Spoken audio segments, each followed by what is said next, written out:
A lost child, staring at a birthday cake he's never had. A forgotten name, erased from the world. And a man who refuses to let him disappear. When Big Shaq crosses paths with a boy who was never meant to be found, he uncovers a truth that someone doesn't want exposed. Now, with powerful forces watching his every move, Shaq must fight against the shadows of a past that was buried, before they erase Jace forever. Some birthdays are meant to be celebrated. Others were never supposed to exist. Before we deep dive into this interesting story, subscribe to our channel, and tell us where are you watching from. Share in the comments below. The golden morning light poured through the tall windows of Sweet Haven Bakery, casting soft shadows on the checkered floor. The scent of cinnamon, vanilla, and fresh bread wrapped around the air like a warm embrace. It was the kind of place where locals came not just for pastries, but for comfort. Where laughter mixed with the aroma of brewing coffee. Shaquille O'Neal, or Big Shaq, as most people knew him, ducked his head slightly to avoid hitting the bakery's low doorframe. At 7 feet tall, he was used to adjusting to spaces not built for giants. The usual routine played out. The friendly waves, the hushed whispers of admiration, and the occasional request for a selfie. He didn't mind. He loved people, and they loved him back. He made his way toward the counter, his usual cinnamon roll and black coffee already waiting. The staff knew his order by heart. But today, someone, stole his attention before he could even say his first good morning. A small child stood just a few feet away from him, motionless, staring through the bakery's glass display at a cake adorned with colorful balloons and the words, "Happy Birthday," piped in bright blue icing. The boy couldn't have been more than 3 or 4 years old, his frame small, too small for his age. His clothes hung loosely on him, the sleeves of his worn hoodie covering most of his hands. His shoes were scuffed, laces frayed. His tiny fingers curled against the glass, but he never touched it. He just stared. Shaq felt an odd pull in his chest, a kind of heaviness he couldn't ignore. He glanced around, expecting to see a parent nearby, but there was no one. The bakery owner, Miss Lorraine, a kind woman in her 60s with silver-streaked hair, leaned forward from behind the counter. "Sweetheart," she said gently, "are you lost?" The child didn't move. Miss Lorraine tried again, her voice softer this time. "Where's your mama or daddy, honey?" Still, no response. The boy blinked slowly, his dark eyes fixed on the cake as if it meant something more than just dessert. Shaq crouched down, his massive frame folding in a way that made him seem smaller, more approachable. He'd spent years working with kids, visiting hospitals, and speaking at schools. He knew how to make himself less intimidating. "Hey, little guy," he said, his voice low and warm. "You good?" The child didn't even flinch. Shaq glanced at Miss Lorraine, who looked just as concerned. Customers in the bakery were now whispering, their curious glances shifting toward the unusual scene. Shaq wasn't one to jump to conclusions, but something about this didn't sit right. He leaned in closer, resting one forearm on his knee. "What's your name, buddy?" The child's lips parted just slightly, but no sound came out. Shaq frowned. He could see the hesitation, the flicker of something deep behind those eyes. Fear, sadness, confusion. Miss Lorraine sighed. "He's been standing there for almost 20 minutes. I thought his parents were outside, but no one's come in looking for him." Shaq studied the boy's expression. He wasn't crying. He wasn't fidgeting. He wasn't throwing a tantrum like most kids would when left alone. He just stood there, silent, staring at the cake. Something about it bothered Shaq more than it should have. He reached into his pocket, pulled out a few bills, and handed them to Miss Lorraine. "I'll buy that cake." The bakery owner hesitated. "Are you sure? What if his family comes back?" Shaq nodded. "If they do, I'll pay for another one, but I got a feeling this kid needs this cake more than anyone today." Miss Lorraine gave a small nod and carefully removed the cake from the display, placing it inside a pink box. She tied the ribbon with precision, but when she turned back toward the child, he stepped back. "No," the boy whispered. Shaq's brows furrowed. It was the first time he'd spoken. "What do you mean, little man?" "It's for you." The child's small hands clenched into the fabric of his hoodie. His gaze finally broke from the cake, and lifted up, right into Shaq's eyes. The bakery went silent. I never had a birthday. Shaq froze. It wasn't just the words, it was how he said them. A voice so small, so hollow that it didn't sound like something a toddler should carry in his heart. Miss Lorraine let out a soft gasp. A few customers exchanged glances, some covering their mouths, others shaking their heads in silent disbelief. Shaq swallowed, feeling his throat tighten. He glanced at Miss Lorraine, then back at the boy. You never had a birthday before? His voice was softer now, careful, like he was handling something fragile. The boy shook his head. Once, twice. Shaq exhaled slowly. He'd seen and heard a lot in his life, but this hit different. His mind raced. Where was this child from? Why was he alone? Who let him go this long without knowing the joy of a birthday? Shaq didn't believe in coincidences. This moment, this child, it wasn't random. Just then, the small bell above the bakery door jingled. A woman in a navy blue blazer stepped inside, her sharp gaze scanning the room. When she spotted the child, her expression shifted to something close to relief. There you are. The boy stiffened. Shaq stood up slowly, his protective instincts flaring. You know this kid? The woman pulled out a badge. Child Services. Miss Lorraine let out a small breath of relief, but Shaq remained tense. The woman softened her tone. We've been trying to find his family. He was brought into the system weeks ago, but no one ever came forward for him. She sighed. I was checking nearby shelters when I got the call that he was spotted here. Shaq looked down at the boy, who now kept his eyes on the floor, shoulders drawn inward. Like he expected to be taken away, like it always ended this way. Something inside Shaq snapped. What happens to him now? He asked. The caseworker hesitated. We try to find a foster placement, but it's been difficult. Shaq clenched his jaw. He knew what that meant. He knew how too many kids slipped through the cracks. The woman glanced between Shaq and the child, an uncertain expression on her face. He seems comfortable with you. Shaq looked down again. The boy was no longer staring at the cake. He was staring at him. Shaq felt it then, the decision. The moment he knew, this wasn't just a chance encounter. This was something more, and he wasn't walking away. Miss Lorraine moved from behind the counter, her hands pressing anxiously against her apron as she scanned the street through the bakery's front windows. The warmth of Sweet Haven Bakery was usually comforting, but at this moment, the air felt tense. The little boy still stood frozen in place, his tiny shoulders slightly hunched, as if bracing for something unseen. Shaq shifted his weight, his towering frame now an unintentional shield between the boy and the growing curiosity of the onlookers. He didn't like the feeling in his gut. He'd spent his life trusting his instincts, and right now, they screamed that this was more than just a case of a lost child. Does he belong to anyone here? Miss Lorraine called out, her voice carrying through the small shop. A few customers exchanged looks, but no one stepped forward. Shaq watched the boy carefully. His breathing was steady, but his fists were clenched tight at his sides, the sleeves of his oversized hoodie swallowing his small hands. He hadn't moved since he'd whispered those heartbreaking words. I never had a birthday. Shaq crouched again, lowering his voice. Little man, you sure you don't got someone waiting for you outside? The boy's gaze flickered toward the door just for a second. Then he quickly shook his head. That was enough to make Shaq's chest tighten. Something wasn't right. Miss Lorraine's husband, a sturdy man in his 70s, wiped his hands on a dish towel before stepping closer. Maybe we ought to call someone, he suggested, eyes full of concern. A kid this young shouldn't be out here alone. Shaq didn't argue. He turned toward Miss Lorraine. Yeah, call it in. Miss Lorraine nodded and reached for the phone behind the counter. The moment she dialed, the boy flinched. It was small, barely noticeable. But Shaq saw it. The way his body tensed, the way his lips pressed into a thin line, the way his fingers twitched. Fear. Shaq exhaled slowly, his voice dropping even softer. Ain't nobody gonna hurt you, little man. The boy didn't answer. Instead, his eyes darted toward the door again. Shaq's brows furrowed. Was he scared of someone? Was he waiting for someone to show up?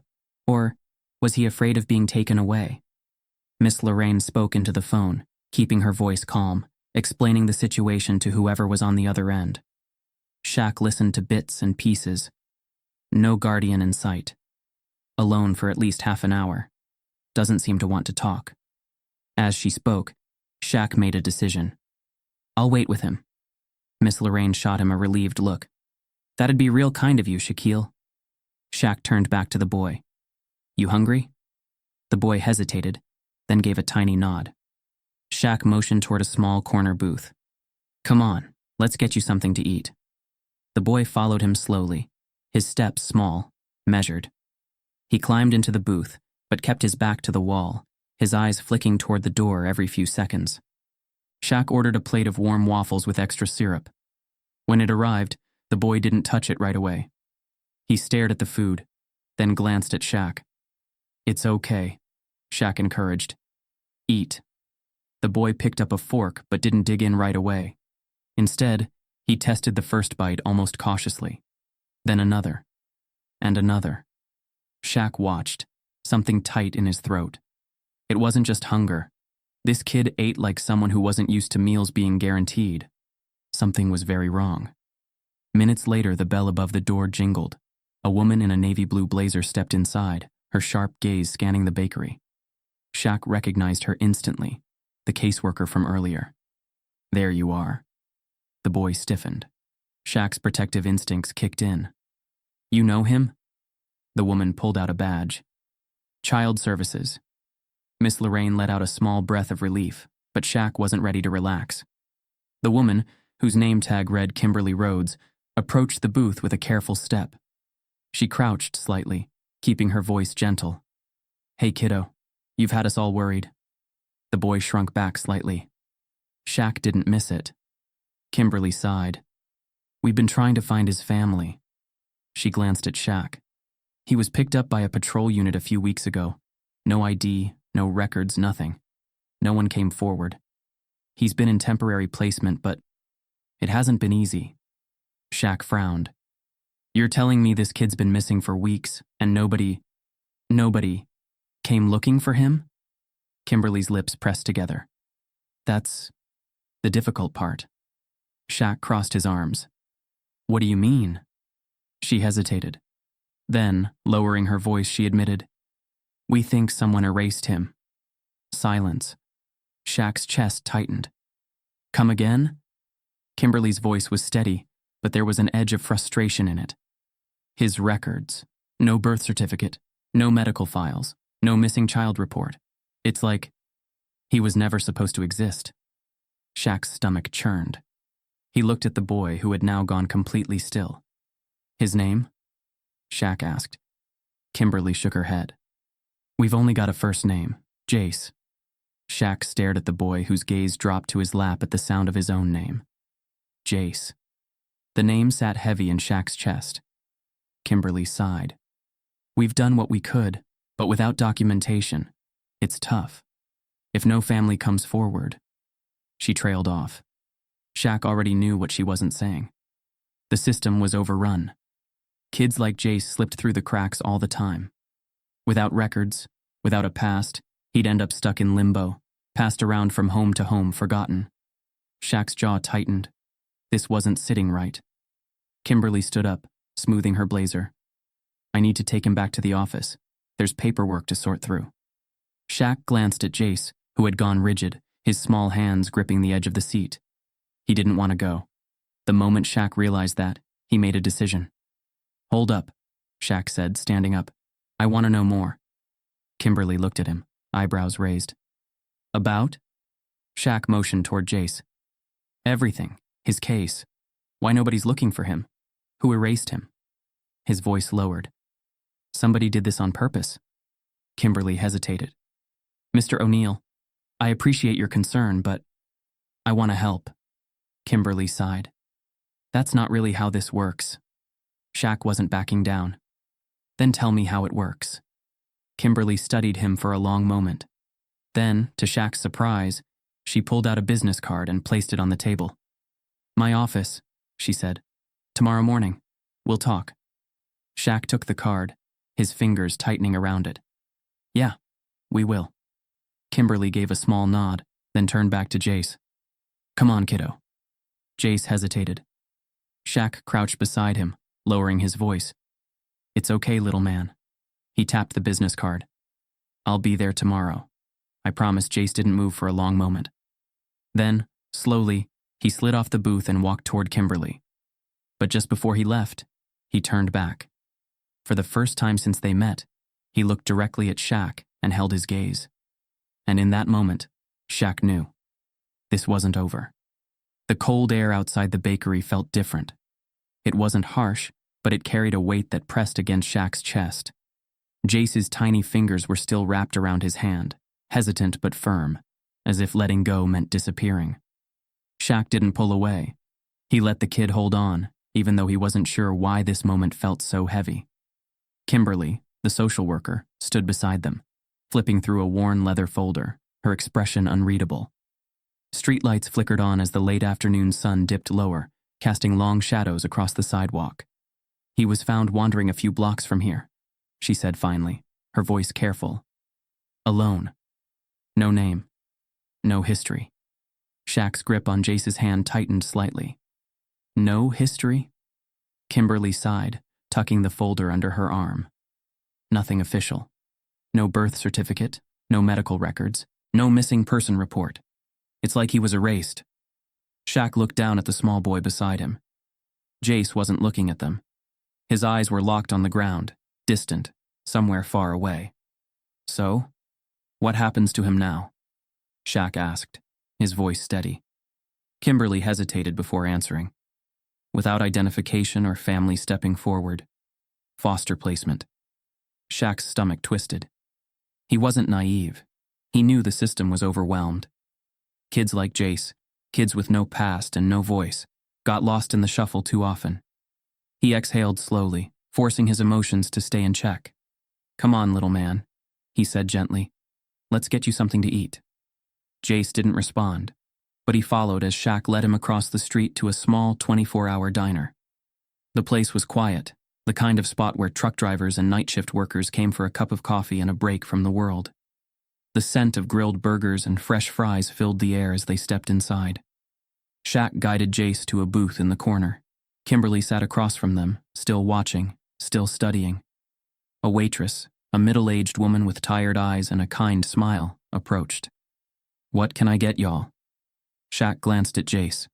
What do you like, little man? Jace didn't answer. The waitress's smile faltered slightly, but she nodded as if understanding. Shaq sighed. All right, pancakes, extra syrup, and a chocolate milkshake. Jace didn't react, but when the plate of fluffy pancakes arrived a few minutes later, he just stared at it. Shaq watched, waiting. A long moment passed before Jace finally picked up his fork. He ate carefully, not like a kid used to sneaking food, but like someone who wasn't sure when the next meal would come. Shaq felt something tighten in his chest. Kimberly tapped her fingers against the table. He hasn't spoken much, she said. Shaq nodded, watching as Jace avoided his gaze, avoided everything, really, except the food in front of him. Then, in a voice so soft it almost disappeared into the hum of the diner, Jace whispered, I never had a birthday. Shaq felt like the air had been knocked from his lungs. It wasn't just what he said, it was how he said it. Empty, matter of fact, like it wasn't even something he expected. Kimberly's fingers stilled. Even the waitress passing by paused for just a second. Shaq swallowed. Never? Jace shook his head. Shaq felt something he hadn't expected. Anger. Not at the kid, not at Kimberly, but at the idea that someone, somewhere, had let this happen. That a little boy could exist in the world without ever knowing what it felt like to be celebrated. To be loved enough for someone to put candles on a cake just for him. Kimberly cleared her throat, as if trying to reset the moment. Mr. O'Neill, I know you care, but... Shaq's voice was firm. But what? Kimberly hesitated. But attachment isn't always the best thing in situations like this. Shaq's jaw clenched. You saying I should just walk away? I'm saying, she said carefully, that this story is more complicated than it looks. Shaq looked at Jace again. The boy had gone back to eating, as if the conversation wasn't about him, as if this wasn't something new. And that made Shaq's decision even clearer. "I want to help," he said, looking at Kimberly. "Tell me everything." She sighed. "There's not much to tell. He was found alone. We checked the usual places: schools, hospitals, shelters. But there's no record of him anywhere." Shaq's eyes narrowed. "That doesn't just happen." "No, it doesn't," Kimberly admitted. "That's why we think someone erased him." Shaq exhaled. The same words she'd used before. Erased. Kimberly leaned forward slightly, lowering her voice. "I don't know who he was before we found him, but I do know someone wanted him to disappear." Shaq glanced at Jace, who had finished his pancakes and was now staring out the window, his small hands folded neatly on the table. He looked tired. Not just physically, deep in his soul, tired. Shaq tapped a finger against the table, thinking. "So what now?" Kimberly hesitated. "Now. I take him back to the office. We keep searching." Shaq hated that answer. Jace needed more than an office and paperwork. He needed someone who wasn't going to let him disappear again. Kimberly sighed. "Look, I get it. You're a good man, Shaquille. You want to do something, but..." Shaq cut her off. "I can do something." Kimberly shook her head. "It's not that easy." Shaq knew she was right. The system was a mess. Laws, regulations. He couldn't just pick Jace up and take him home like a lost puppy. But that didn't mean he was going to do nothing. He exhaled, looking down at the kid who had somehow become a question he needed to answer. Jace still wasn't looking at him, but his hands had unclenched slightly. Shaq's voice was softer this time. "You want to come back here tomorrow? Get some more pancakes?" Jace didn't answer at first. But then slowly, he gave a small, almost imperceptible nod. That was enough. Shaq looked at Kimberly. "Tomorrow." Kimberly exhaled. "Tomorrow," she agreed. Jace climbed out of the booth without protest this time, but as he followed Kimberly toward the door, he did something unexpected. He turned, looked directly at Shaq, and for the first time there was something in his expression that wasn't just emptiness. It was small, barely there, but it was hope. And Shaq knew, in that moment, he wasn't walking away. Not now. Not ever. Shaq sat in the quiet corner of Kimberly's office, a small, cluttered space filled with overstuffed filing cabinets and a desk buried under paperwork. The overhead fluorescent lights buzzed faintly, casting a dull glow over the room. Jace sat beside him on a worn-out leather chair, his small frame stiff, fingers gripping the fabric of Shaq's hoodie like it was the only thing keeping him grounded. Kimberly stood near the desk, flipping through a stack of papers with tight lips and furrowed brows. She had been quiet for the past 5 minutes, and Shaq knew something was wrong. Finally, he spoke.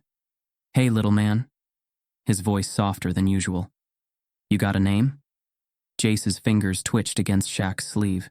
He hesitated, eyes darting toward Kimberly as if waiting for permission. Shaq leaned in slightly. "It's all right, buddy. You can tell me." A pause, then barely above a whisper. "Jace." It was the first time he'd spoken since the diner. Shaq smiled. "Jace, that's a strong name." But as soon as he said it, he noticed something. Kimberly froze. Her fingers tightened around the papers she was holding. Her expression flickered, just for a second, but Shaq caught it. His chest tightened. "What?" Kimberly quickly masked her reaction, shaking her head. "Nothing. I just..." She sighed, setting the papers down. "There's something I need to check." Shaq's eyes narrowed. "What does that mean?" She hesitated. "It means I need to dig deeper." That wasn't good enough. "Deeper into what?"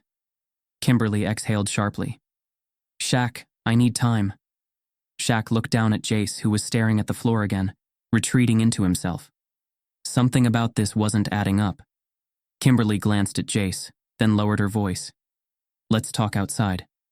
Shaq didn't like leaving Jace alone, but he could tell this wasn't a conversation to have in front of the kid.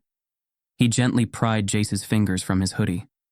"I'll be right back, little man. Just sit tight."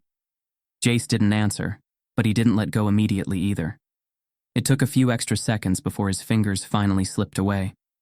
Shaq followed Kimberly into the hallway, keeping his voice low. What aren't you telling me? Kimberly folded her arms.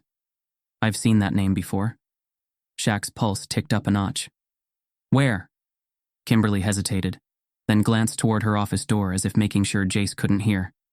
Years ago, there was a case. It never made the news. A wealthy couple disappeared. No trace, no explanation. The case was sealed. And their child? She exhaled. His name was Jace. Shaq's stomach dropped. You think this is the same kid? I don't know, Kimberly admitted. But I need to find out. Shaq clenched his jaw. How does a kid with rich parents end up erased? Kimberly shook her head. That's what I need to figure out. Shaq glanced back at the office door, his mind racing. Jace had been alone for weeks. No one had searched for him. No missing person reports.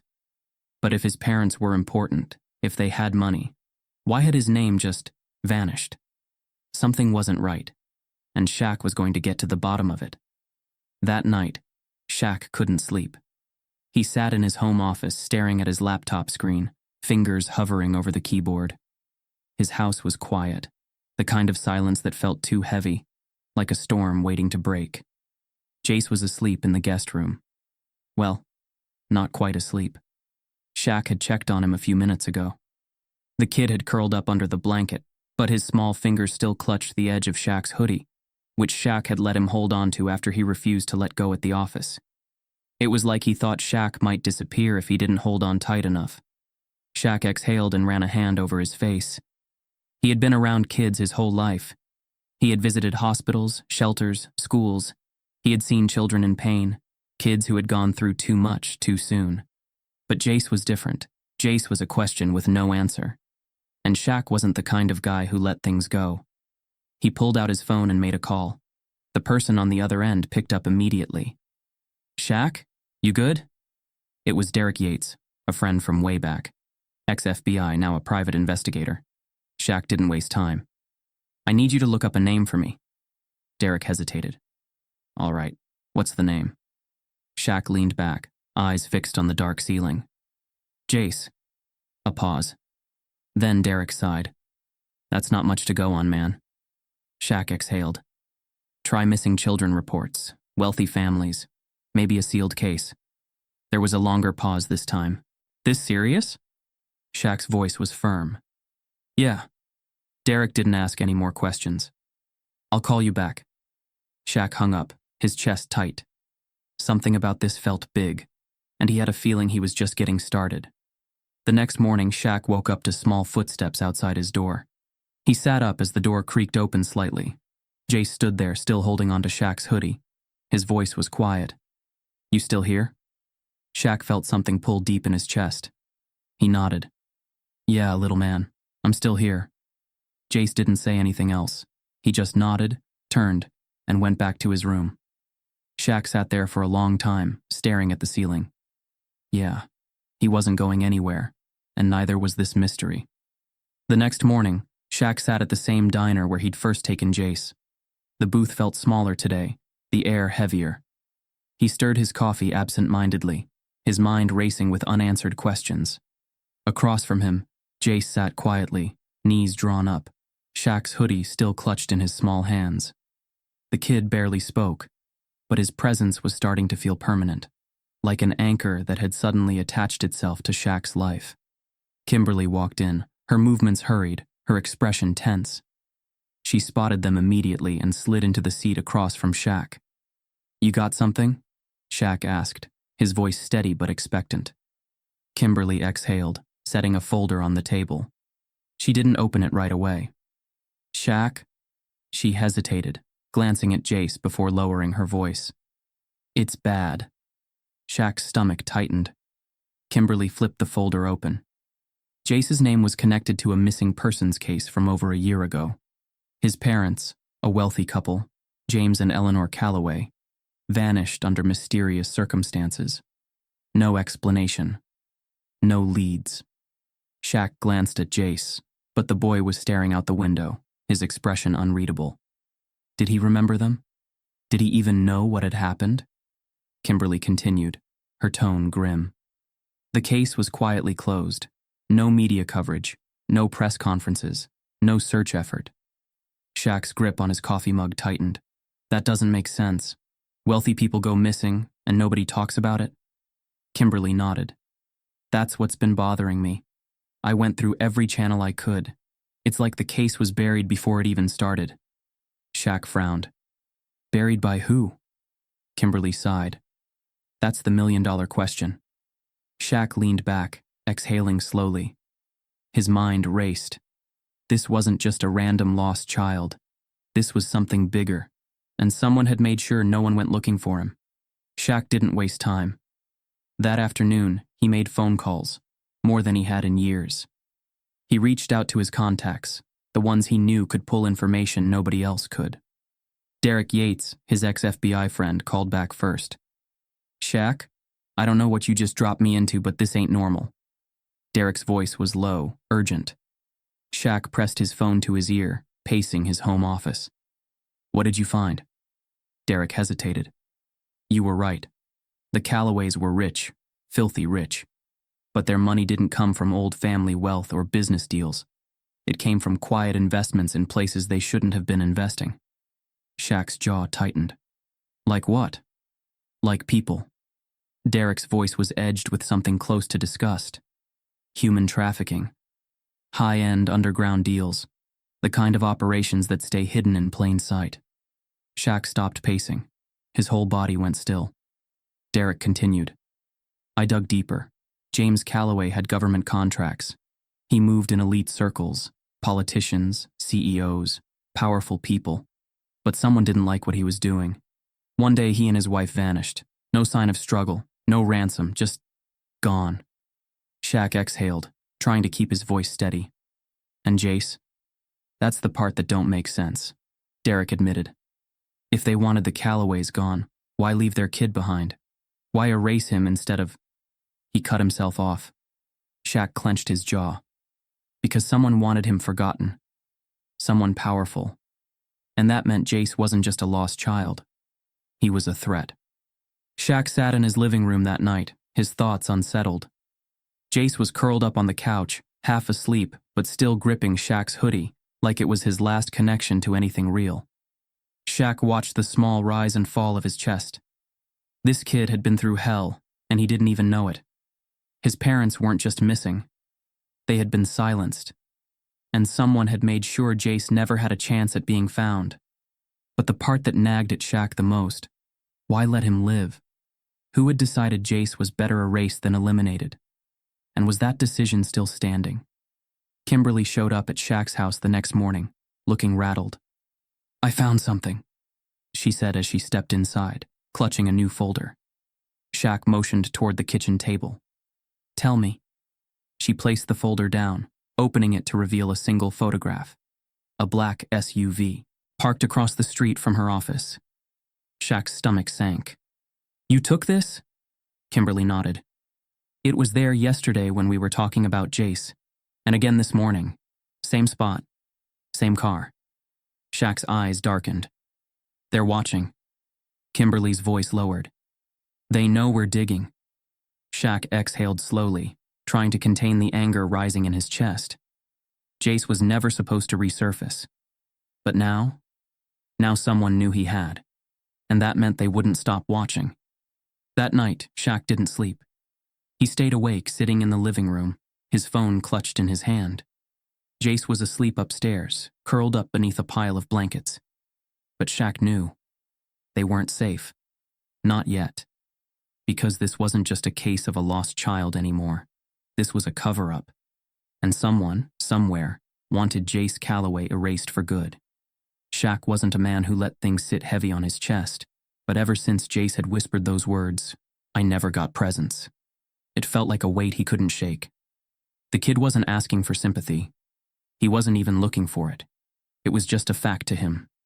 A truth he had accepted. Like the sky being blue or the sun setting at night. And that bothered Shaq more than anything. So he made a decision. Come on, little man, Shaq said, standing up from the couch where Jace had been curled up. We're going out. Jace blinked up at him, confused. Where? Shaq grinned. You'll see. The toy store was packed with kids running down the aisles, Parents negotiating with their toddlers over which toy was coming home and which was staying on the shelf. But Jace? Jace just stood there. His small frame was stiff, his hands shoved deep into the sleeves of his too big hoodie. He wasn't excited. He wasn't curious. He wasn't overwhelmed. He was just watching, like he didn't know what to do. Shaq crouched beside him. Go on, little man. Pick something out. Jace's eyes flickered up toward the towering shelves of stuffed animals, action figures, and race cars. His fingers twitched slightly, but he didn't move. Shaq waited a beat. You don't like toys? Jace finally looked up at him. His voice was small, almost unsure. I never got presents. Shaq's heart clenched. Jace wasn't saying it to get a reaction. He wasn't looking for comfort. He was just telling the truth. Shaq swallowed down the lump in his throat. Well, he said, keeping his voice light, you're getting one today, so pick whatever you want. Jace hesitated, then took a slow, careful step forward. Shaq watched as the boy wandered the aisles, his fingers brushing against different toys, but never picking anything up. He wasn't indecisive. He was unfamiliar. Like the idea of someone giving him something was too foreign to process. Shaq didn't push. He just walked beside him, letting Jace take his time. Eventually, the boy's eyes landed on a small stuffed bear sitting on the edge of a display. It was simple, brown, a little round, with stitched black eyes. Jace reached out but stopped himself right before touching it. Shaq noticed. You like that one? Jace nodded slowly. Shaq picked up the bear and placed it in Jace's hands. Then it's yours. Jace's fingers curled around the soft fur, his grip tight. He didn't say thank you. He didn't smile. But for the first time, Shaq saw something shift behind those guarded eyes. Something small. Something like wonder. That night, Shaq sat in his living room, scrolling through his phone, his mind running faster than he could keep up. This kid had never celebrated a birthday, never had a cake with candles, never tore open a present with excitement. That wasn't okay. So Shaq decided he was going to fix it. He was going to throw Jace his first ever birthday party. Not just some quick trip to a restaurant. Not just a wrapped gift and a pat on the back. A real party. One filled with warmth, laughter, and people who cared. He didn't know Jace's real birthday. Didn't matter. Tomorrow was going to be Jace's day.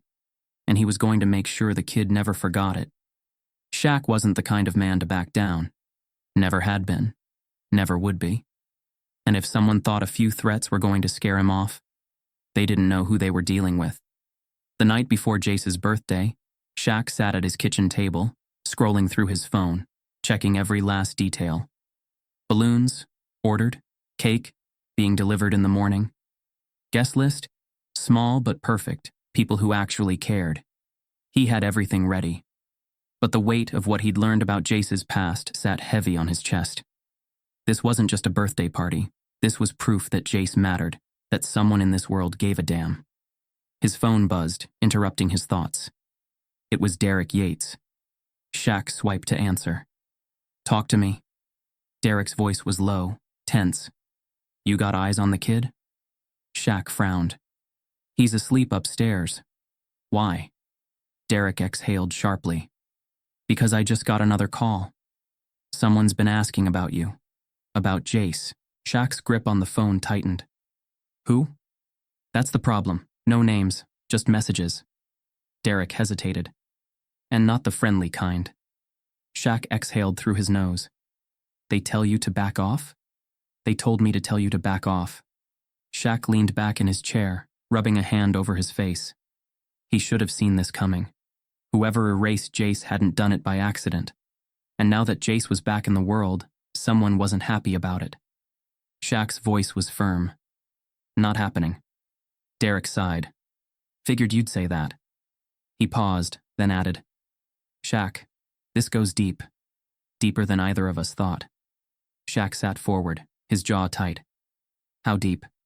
Derek hesitated.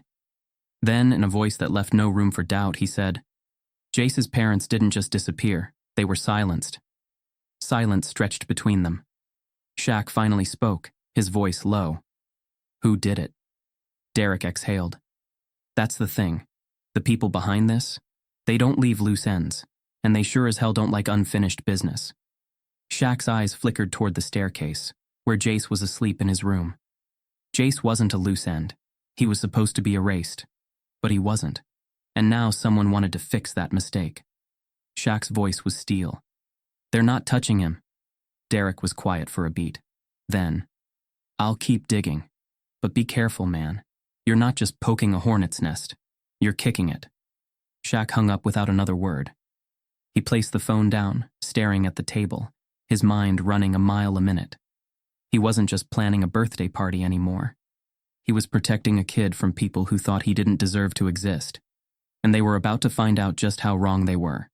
Shaq had thrown big parties before. He had hosted championship celebrations, charity events, and packed arenas filled with thousands of screaming fans. But this was different. This wasn't about flashy decorations or making headlines. This was about one kid. A kid who had never been celebrated, never had a single birthday, never known what it felt like to have people show up just for him. So Shaq made sure everything was perfect. Balloons floated near the ceiling, filling the house with bursts of bright blues, reds, and yellows. A giant birthday banner stretched across the living room with "Happy Birthday, Jace" written in bold, playful letters. A table was stacked with presents. Nothing extravagant, just things a kid should have always had. Stuffed animals, puzzles, a basketball with his name stitched into the leather. And in the center of it all sat a cake. 3 layers, covered in chocolate frosting, topped with exactly 6 candles.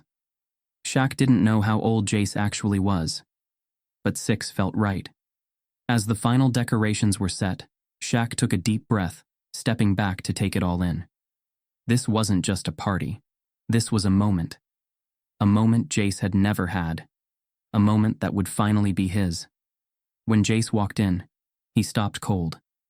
His small frame tensed in the doorway, his fingers instinctively curling around the fabric of his hoodie, gripping it like an anchor. His wide eyes darted across the room. The balloons, the cake, the people standing there smiling. He didn't move, didn't speak, didn't breathe. Shaq's chest tightened. He had seen this reaction before. Not joy, fear. Like Jace thought this was some kind of mistake. Like he was waiting for someone to tell him he didn't belong here. Shaq stepped forward slowly, crouching beside him. His voice was low, steady. "This is for you, little man." Jace's throat bobbed as he swallowed hard. "For me?" Shaq nodded. "Yeah, just for you." Jace's gaze flickered across the room again. The balloons, the banner, the cake. He whispered, almost too quiet to hear, "I never had a birthday." Shaq placed a gentle hand on Jace's back, his voice soft but firm. "Well, you do now." And just like that, something shifted. It was small, barely there. But Shaq saw it. Jace's shoulders loosened, his grip on his hoodie relaxed. And for the first time since Shaq met him, he smiled. The party was simple, but to Jace, it was everything. He sat at the table, his eyes darting between the cake and the presents, like he still wasn't sure if this was real. He tore into his gifts with careful fingers, hesitating before opening each one, as if expecting someone to stop him. But no one did. And with every unwrapped toy, every kind word, every piece of cake devoured, something in Jace softened. Something that had been closed off for a long, long time. For the first time, he was just a kid, not a lost child, not a forgotten name, just Jace. And then, a knock at the door. Shaq's body tensed immediately. Something about the sound, steady, deliberate, sent a ripple through the air. The room fell silent. Jace froze, his fingers still gripping the stuffed bear Shaq had bought him. Shaq stood slowly, locking eyes with Derek, who had been sitting nearby. Without a word, Derek moved toward the window, peeking outside. Then his expression darkened. Shaq's pulse ticked up. "Who is it?" Derek exhaled sharply. "We've got company." And just like that, everything changed. The room was silent. The laughter, the joy, the warmth of Jace's first ever birthday party. All of it paused. Shaq took slow steps toward the door, his broad frame blocking Jace from view. Derek stood nearby, arms crossed, watching the scene unfold with sharp, assessing eyes. Shaq exhaled and pulled the door open. Standing outside was a woman. She looked exhausted, her shoulders tense, her expression worn with worry. Her light brown hair was pulled into a messy ponytail, strands falling loose around her face. But it was her eyes that caught Shaq's attention, because they looked like Jace's. Wide, searching, uncertain. Her voice was unsteady as she spoke. "Is he here?" Shaq didn't answer right away. He studied her carefully, measuring every detail.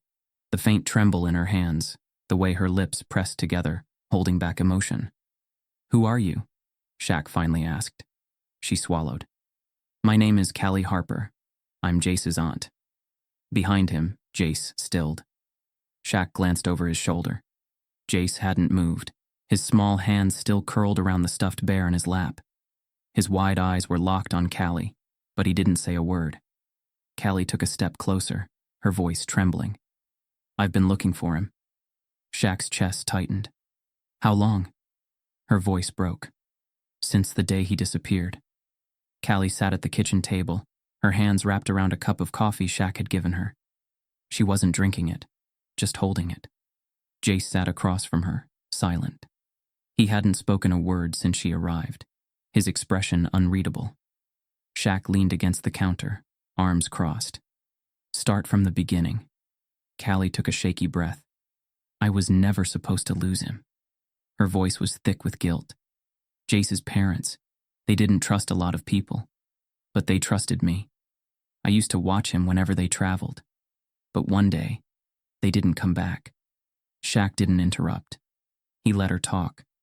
"I tried to find him," she continued. "I called the police, hired private investigators. Nothing. It was like he just vanished." Her fingers tightened around the coffee cup. "I didn't know the system had taken him. Nobody ever contacted me." She looked up, eyes shining. "He was alone this whole time, and I never knew." Jace finally spoke, his voice small. "You looked for me?" Callie's breath hitched. "Of course I did, sweetheart." Jace's fingers curled around his hoodie sleeve. "Nobody came before." Callie's face crumbled. "I would have. I swear to you. I would have." The room was heavy with silence. Then, slowly, Callie reached into her bag and pulled out something small. A photograph. She placed it on the table in front of Jace. It was old, a little crumpled, but clear. A picture of Jace as a baby, in her arms. Jace's small fingers trembled as he picked it up. He stared at it for a long time, his lips parting slightly. And then, for the first time since she arrived, he let go of Shaq's hoodie. The party wasn't over. After a long conversation, after the tears and the explanations, Callie had asked if they could let Jace finish his night. Shaq agreed, so the balloon still floated. The cake was still waiting. And for the first time, Jace wasn't just sitting in the background. He was in the center of it. Shaq stood back, watching as Jace cautiously unwrapped another present, his tiny fingers working at the tape. The other kids cheered him on, and for the first time Jace laughed. Not a small chuckle, not a hesitant smile, a real, genuine laugh. And Shaq swore, at that moment it was the best sound he had ever heard. Callie stood beside him, wiping at her eyes. "He looks happy." Shaq nodded. "He is." She looked up at him. "Because of you." Shaq didn't take credit. "Because someone cared." She exhaled. "Thank you." Shaq's voice was steady. "I wasn't about to let him disappear again." Callie swallowed hard, then turned back toward Jace. "Neither am I." The cake was finally in front of him. 6 candles. A bright blue "Happy Birthday, Jace" written in smooth icing. Jace stared at it, his hands resting on the table. "What do I do?" Shaq crouched beside him. "You make a wish, little man, and then you blow out the candles." Jace frowned. "What kind of wish?" Shaq smiled. "Any kind you want." Jace thought for a long moment. Then slowly, he closed his eyes. The room held its breath. And when he opened them again, Shaq was still there. He smiled and blew out the candles. He was home. Some birthdays mark another year. This one changed a life. But Jace's story isn't just his. It's a reminder that every child deserves to be seen, to be celebrated, to belong. Because sometimes the smallest moments, a cake, a name, a second chance, can rewrite a future. So tell me, who's the Jace in your world waiting to be found?